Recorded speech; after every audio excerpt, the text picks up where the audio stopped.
check it out. I've been getting lots of things. This is actually part 3 of my letterpress stuff. So today, I got this, which is the paper. It's made by a company called Porridge Papers in Nebraska. I made a mistake because I was like, I'll just buy the big sheets, and then I can cut it down myself, thinking that I can get one of those like guillotine choppers to chop up the paper for like $20, because that's how much they cost. Like those, even the nice ones, you can get one for like $20 or whatever.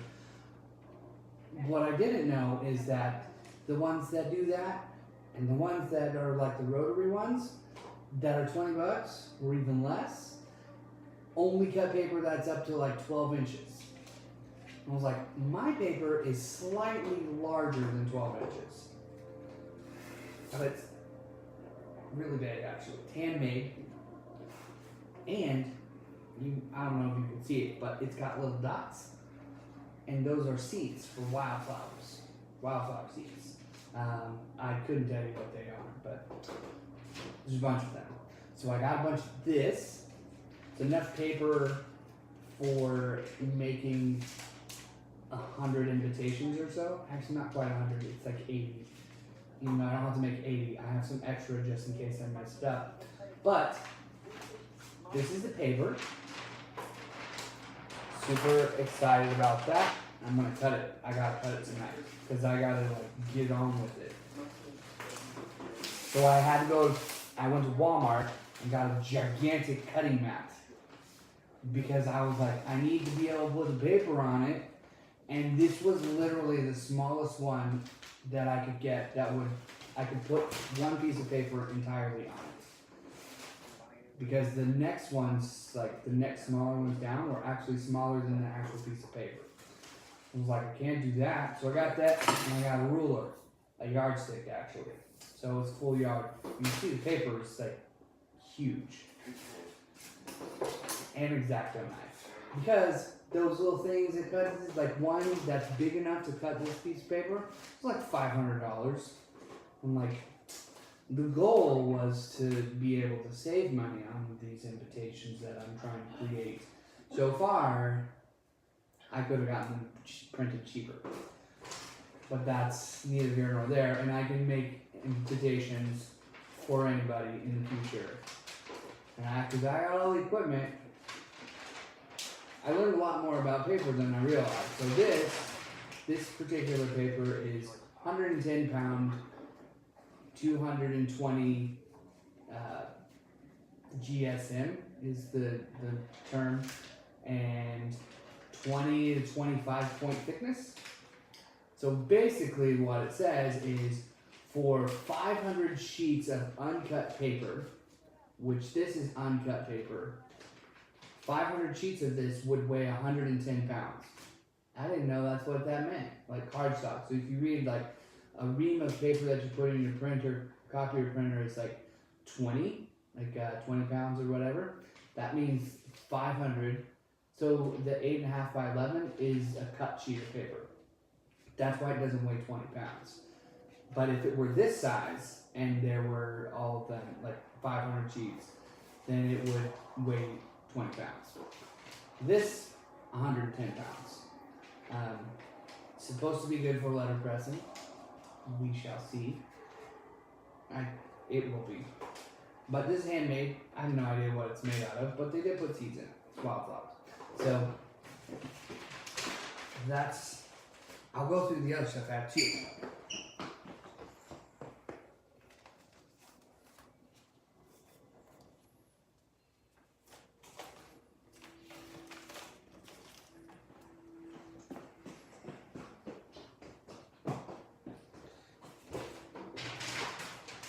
The rest of my goodies that I got. So I got all my envelopes. We have navy blue envelopes. These are RSVP envelopes.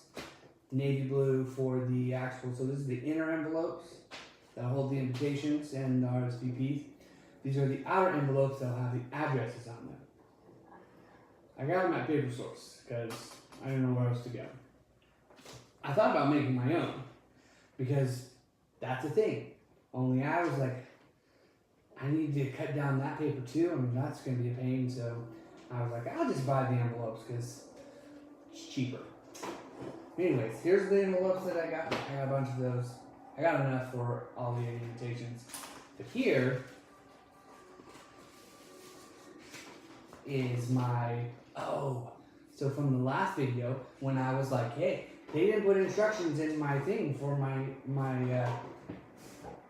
this guy. What's funny is they actually did, and I just didn't see them. But it's got English instructions for exactly how to use it and everything, so it's super easy. But yeah, that's it. But here is my print and proof of my invitations. Because I went and I had them made at a company called Boxcar Press. That's what they do. They make printing plates for letterpress. And then they print up a proof of it to show that, hey, everything's there. But see, we got the invitation, we got the info thing, and then these random things are like a second color. So these are 2 color invitations, and then the reply card. So like basically this will be one thing, and then these lines and these dots will go in this invitation. But what I get is this guy.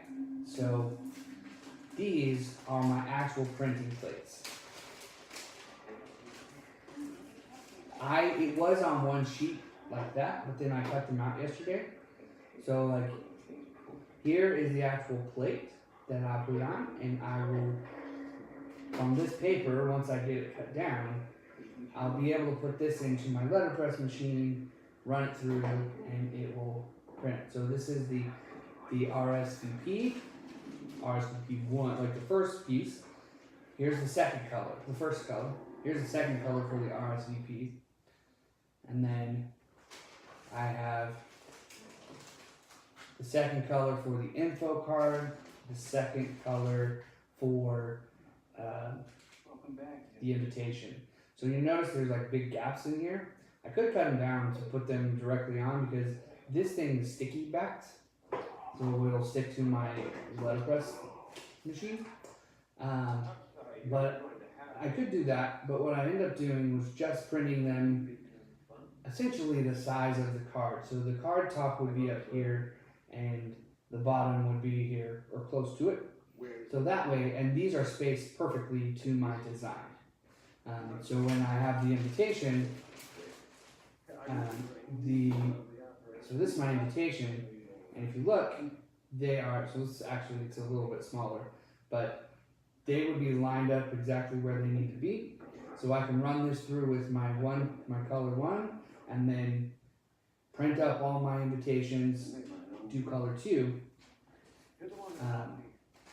and then, yeah, here's my info card. So my info card with all the information, so there's a bunch of text on here, and then essentially this guy, and there's a little map too. This guy is the, I put icons or whatever with the information. So these are all my different parts for my letterpress thing. So that's essentially that's phase 2. One of the things that I don't have yet is gold foil. So I actually already have a printer, a LaserJet printer. So back in my early days of being a young adult, my first real job was as a printer technician while I was learning to be a software developer, which is what I am now.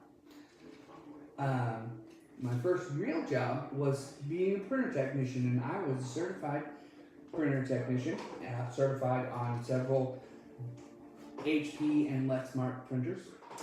So when I get printers, I'm not a huge fan of like inkjet, just because after working there I realized the pain in that and the amount of stuff I print, inkjets are not good for me. laser printers are. So I got a cheap laser printer, brother, a couple years ago, and I ran out of toner, but I never use it, so it didn't really matter. But I am able to print my envelopes. So basically what I do is print my address on the envelope that I'm going to, like whatever the address is. So for these particular ones, this will be the actual address that it's going to. This is the outer envelope, and on the back it'll be the return address. So I'll laser print these with my just regular toner laser printer. But what I also got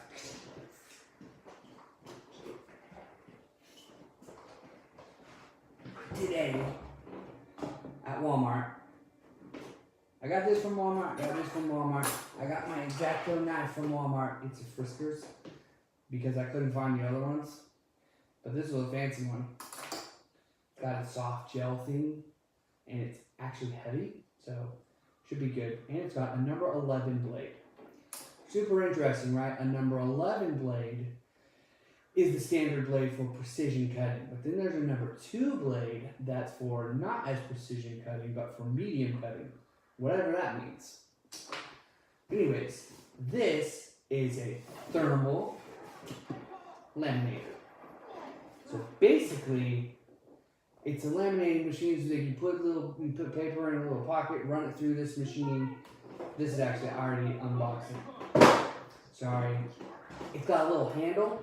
It's really cool. But basically, this is really cool. So the wire, it goes under here, and you can store it. So it's like nice and tight. I assume this is a handle. That's what I've been using it for. Maybe it's not supposed to. I don't know. I didn't actually read anything about that.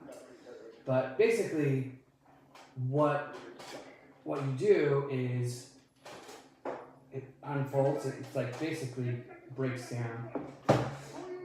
Not breaks down, but it's like, there we go. So now you can see there's like a little thing.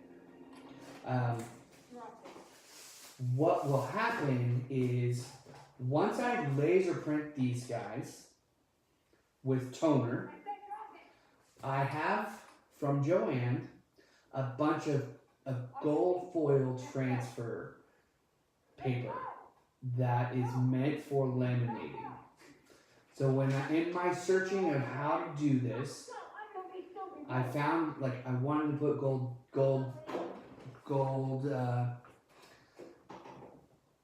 printing, I guess, gold foil on it. I wanted to gold foil it.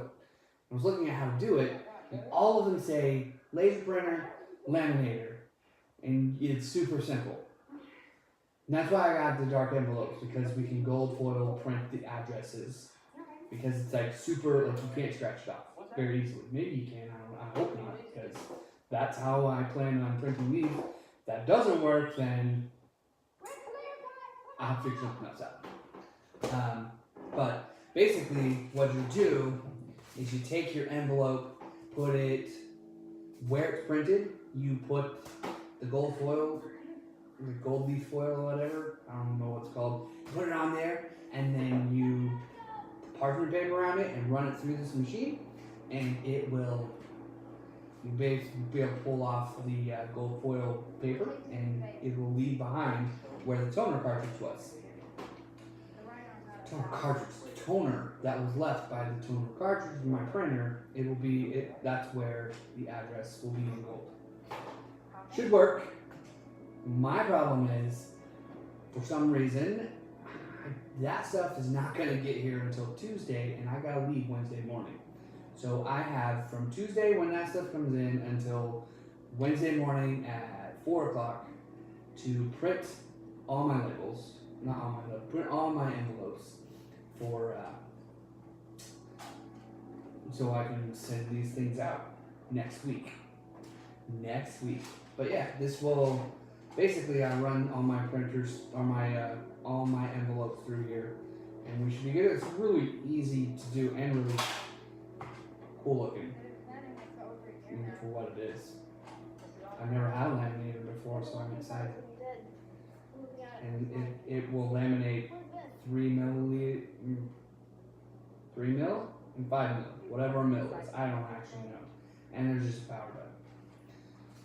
So yeah, and a release, which I'm sure is for something, but not what I intend to use it for. So if you have any laminating needs, just let me know. I have 5 pouches, so the first 5 people, you get it. You get it. I know this guy, Eric. Oh, and these things, these are for my brayer. So whenever I put my thing down and ink it with my brayer, I got a speedball brayer because it was like $6 or $10, I don't know, something like that. Whenever I ink it, these things I put it on the side because these were made with my plates.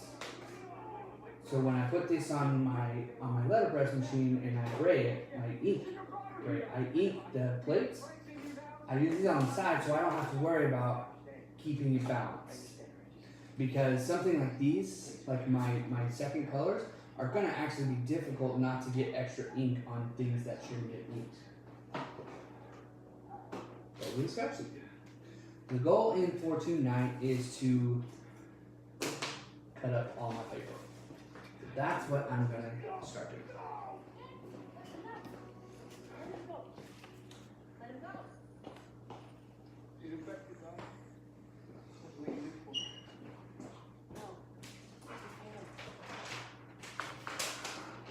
Problem is paper's so huge, I don't actually have anywhere to put it while I to store it.